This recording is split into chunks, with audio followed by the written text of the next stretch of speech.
Hey everyone, what's up? I'm CTB Emotionless, you can call me Savage, and welcome to today's video. And today I'm going to be doing something slightly differently. As you can see, I'm not recording in the usual way I record things. Usually what I do is, for most of my videos, is I sit there, I write a script, I read it over some narration, put images on the screen, and that's how I do things. And I decided to do it this way simply because it will be easier for me to, one, make videos for you guys, and two, I can actually make videos during the day. My living situation doesn't really allow me to make videos during the day. You know, that's personal life. I don't want to really get into detail on that, and you guys don't care about that. So we're going to be doing something differently. I actually make sure to write scripts, definitely, to help me stay focused.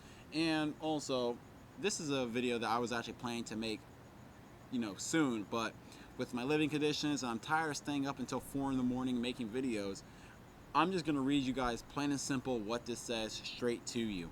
Alright, this is 3-sentence summaries of anime I've rewatched so far in 2021. So let's just hurry up and get started. Should I activate an intro? I don't know. No, yeah, here's an intro. Go.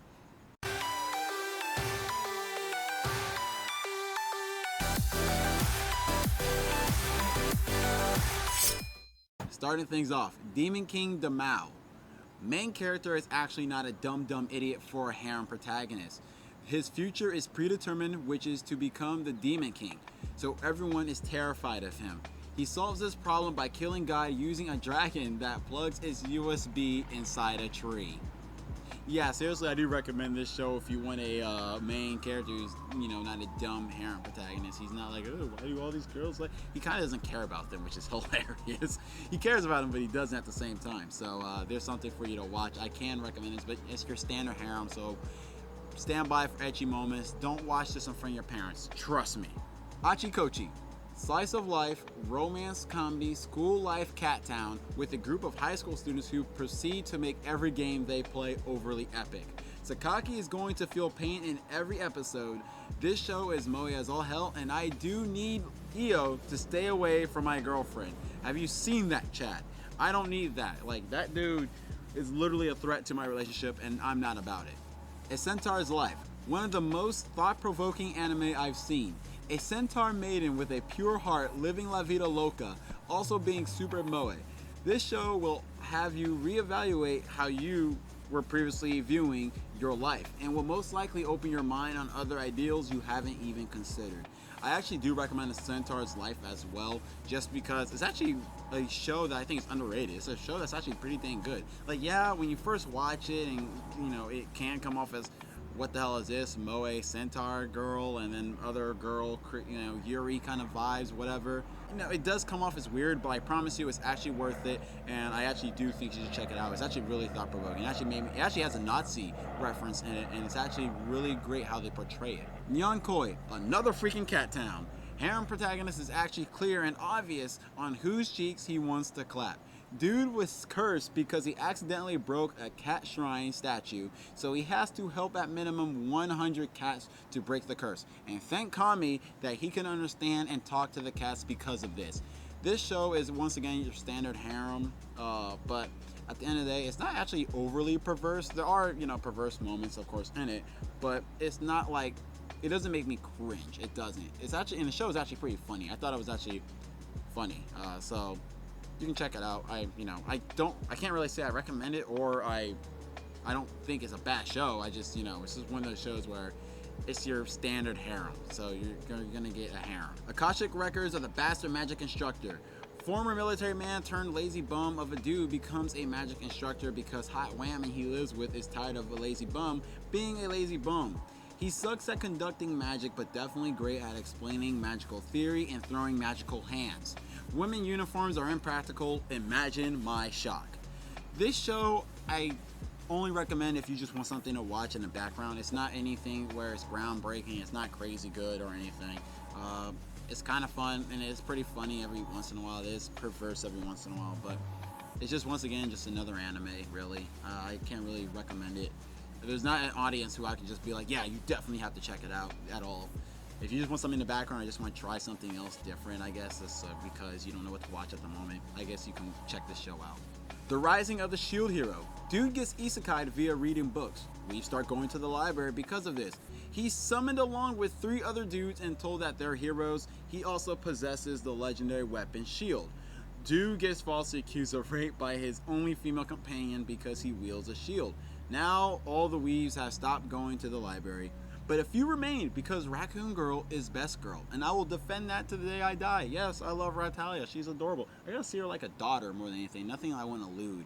I feel wrong.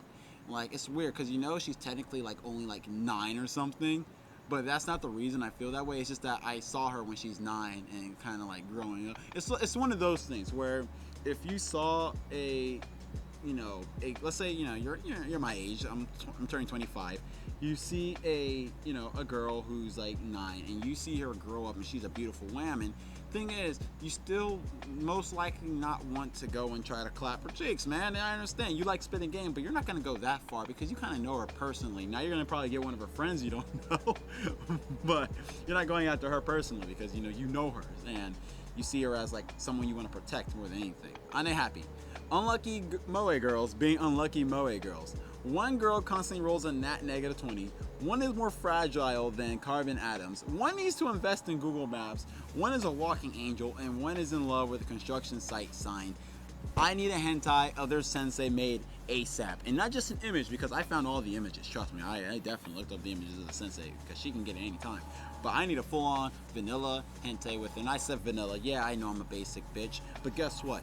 I like wholesome things. Wholesome things make my heart go ba-dump. So I'm gonna need that. Recorder and Ranzel. 8-year-old has body of early 20s man, and 18-year-old has body of an 8-year-old. 8-year-old goes to jail a lot. 8-year-old is definitely packing downstairs, and in about 8 years, going to be slinging that thing hard. I wrote this. I think I wrote this like at the dead of night. So usually when I write scripts at the dead of night, if you ever see anything comedic in my scripts whatsoever, it's because I wrote that at nighttime, and at night I get more dumb. So whatever. Batum. Main character gives gamers a bad look. Every character sucks except Oda, and I know this is true because he's the only one whose name I remembered immediately. And I barely remember the main character Sakamoto, and only remembered because of something Q and I thought was funny involving him. Dude gets sold by his mother to a place where things go boom and people are trying to kill the main character.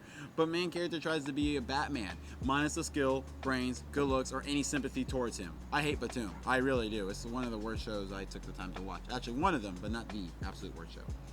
The worst show I ever seen was, that show I mentioned like a couple weeks ago.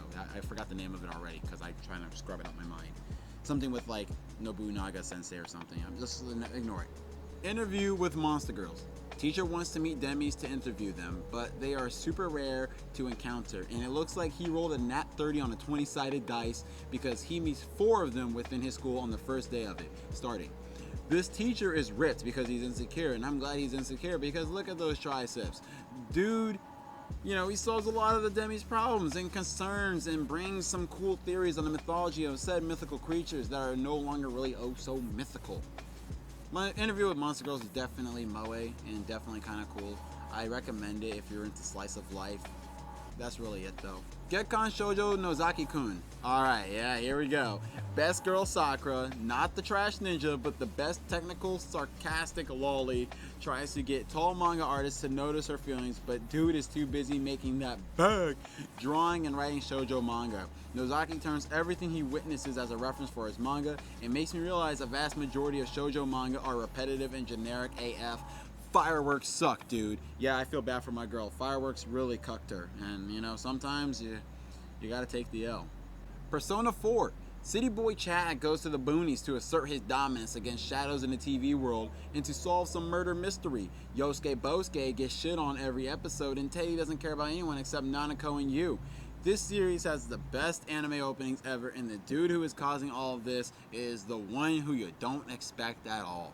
Yeah, honestly, if you don't like Persona 4 or Persona series, I understand, but hey, the music, you have to admit, bops in all the games. I don't care, fight me. I dare you. I really, send me your address and we can throw hands. Whatever, I'm down.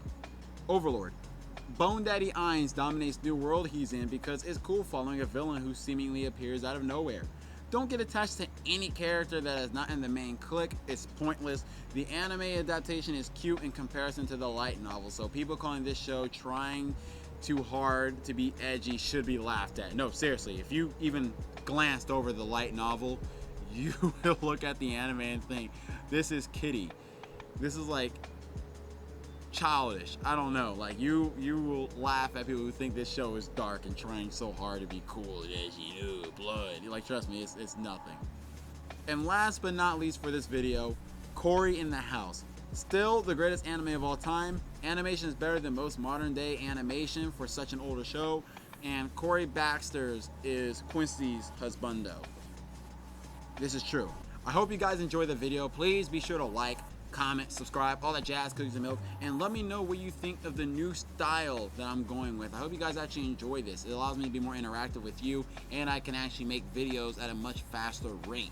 It actually, I bet editing this is like cakewalk for me in comparison to what I usually do.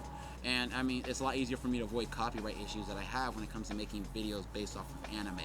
So anyway, I hope we can see you guys again real soon, and aka tomorrow. See you guys next time. Peace.